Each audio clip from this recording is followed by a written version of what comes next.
कहानियों के इस खूबसूरत सफ़र में आप सभी का स्वागत है। आज मैं आपको सुनाने जा रहा हूँ यशपाल की लिखी कहानी दुख का अधिकार। मनुष्यों की पोशाकें उन्हें विभिन्न श्रेणियों में बांट देती है। प्राय पोशाक ही समाज में मनुष्य का अधिकार और उसका दर्जा निश्चित करती है। वह हमारे लिए अनेक बंद दरवाजे खोल देती है, परंतु कभी ऐसी भी परिस्थिति आ जाती है कि हम जरा नीचे झुककर समाज की निचली श्रेणियों की अनुभूति को समझना चाहते हैं। उस समय यह पोशाक ही बंधन और अड़चन बन जाती है। जैसे वायु की लहरें कटी हुई पतंग को सहसा भूमि पर नहीं गिर जाने देती, उसी तरह खास परिस्थितियों में हमारी पोशाक हमें झुक सकने से रोके रहती है।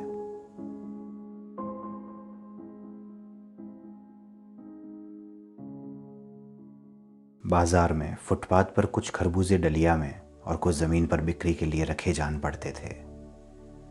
खरबूजों के समीप एक अधेड़ उम्र की औरत बैठी रो रही थी। खरबूजे बिक्री के लिए थे, परंतु उन्हें खरीदने के लिए कोई कैसे आगे बढ़ता। खरबूजों को बेचने वाली तो कपड़े से मुंह छिपाए, सिर को घुटनों पर रखे फफक फफक कर रो रही थी। पड़ोस की दुकानों के तख्तों पर बैठे या बाजार में खड़े लोग घृणा से उस स्त्री के संबंध में बात कर रहे थे। उसका रोना देखकर मन में एक व्यथा सी उठी, पर उसके रोने का कारण जानने का उपाय क्या था। फुटपाथ पर उसके समीप बैठ सकने में मेरी पोशाक ही व्यवधान बन खड़ी हो गई।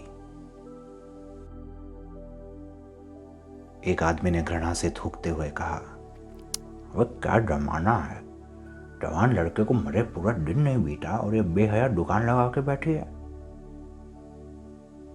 दूसरे साहब भी अपनी दाढ़ी खुजाते हुए कह रहे थे, अरे जैसी नियत होती है अल्लाह वैसी ही बरकत देता है। सामने के फुटपाथ पर खड़े एक आदमी ने दिया सलाई की तीली से कान खुजाते हुए कहा, अरे इन लोगों का क्या है, ये कमीने लोग रोटी के टुकड़े पर जान देते हैं। इनके लिए बेटा बेटी कसम लुगाई धर्म ईमान सब रोटी का टुकड़ा है। परचून की दुकान पर बैठे लाला जी ने कहा, अरे भाई उनके लिए मरे जिए का कोई मतलब ना हो, पर दूसरे के धर्म ईमान का तो ख्याल करना चाहिए।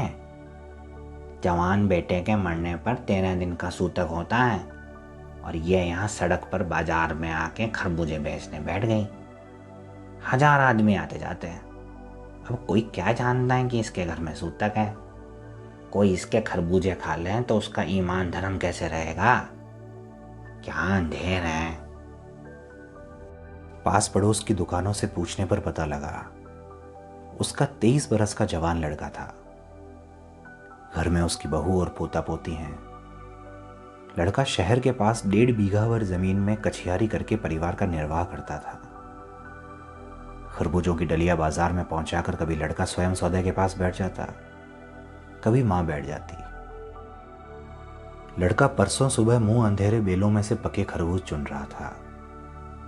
गीली मेड़ की तरावट में विश्राम करते हुए एक सांप पर लड़के का पैर पड़ गया। सांप ने लड़के को डस लिया। लड़के की बुढ़िया मां बावली होकर ओझा को बुला लाई। झाड़ना फूंकना हुआ, नागदेव की पूजा हुई। पूजा के लिए दान दक्षिणा चाहिए। घर में जो कुछ आटा और अनाज था दान दक्षिणा में उठ गया। मां बहू और बच्चे भगवाना से लिपट लिपट कर रोए, पर भगवाना जो एक दफा चुप हुआ तो फिर ना बोला। सर्प के विष से उसका सब बदन काला पड़ गया था। जिंदा आदमी नंगा भी रह सकता है, परंतु मुर्दे को नंगा कैसे विदा किया जाए। उसके लिए तो बजाज की दुकान से नया कपड़ा लाना ही होगा, चाहे उसके लिए मां के हाथों के छन्नी ककना ही क्यों ना बिक जाए। भगवाना परलोक चला गया।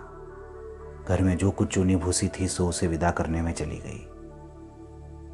बाप नहीं रहा तो क्या, लड़के सुबह उठते ही भूख से बिलबिलाने लगे। दादी ने उन्हें खाने के लिए खरबूजे दे दिए, लेकिन बहू को क्या देती। बहू का बदन बुखार से तवे की तरह तप रहा था। अब बेटे के बिना बुढ़िया को दुवन्नी चवन्नी भी कौन उधार देता। बुढ़िया रोते रोते और आंखें पोंछते हुए भगवाना के बटोरे हुए खरबूजे डलिया में समेटकर बाजार की ओर चली। और चारा भी क्या था, बुढ़िया खरबूजे बेचने का साहस करके आई थी, परंतु सिर पर चादर लपेटे, सिर को घुटनों पर टिकाए हुए फफक फफक कर रो रही थी। कल जिसका बेटा चल बसा, आज वह बाजार में सौदा बेचने चली है। हाय रे पत्थर दिल।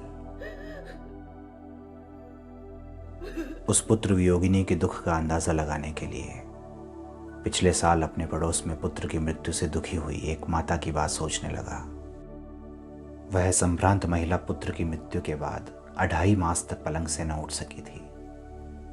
उन्हें 15-15 मिनट बाद पुत्र वियोग से मूर्छा आ जाती थी, और मूर्छा न आने की अवस्था में आंखों से आंसू न रुक सकते थे।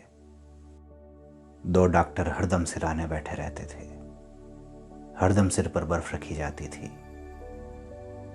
शहर भर के लोगों के मन उसके पुत्र शोक से द्रवित हो उठे थे।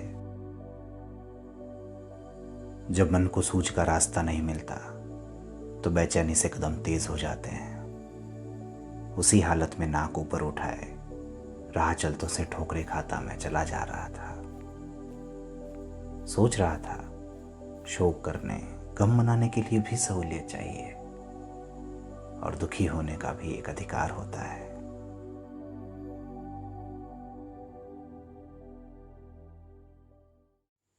यदि आपको ये कहानी पसंद आई है तो इसे लाइक करें, अपने प्रियजनों के साथ शेयर करें, और चैनल को सब्सक्राइब करना ना भूलें। साथ ही बेल आइकन को दबा दें ताकि आपको सारी नोटिफिकेशन समय समय पर मिलती रहे। धन्यवाद।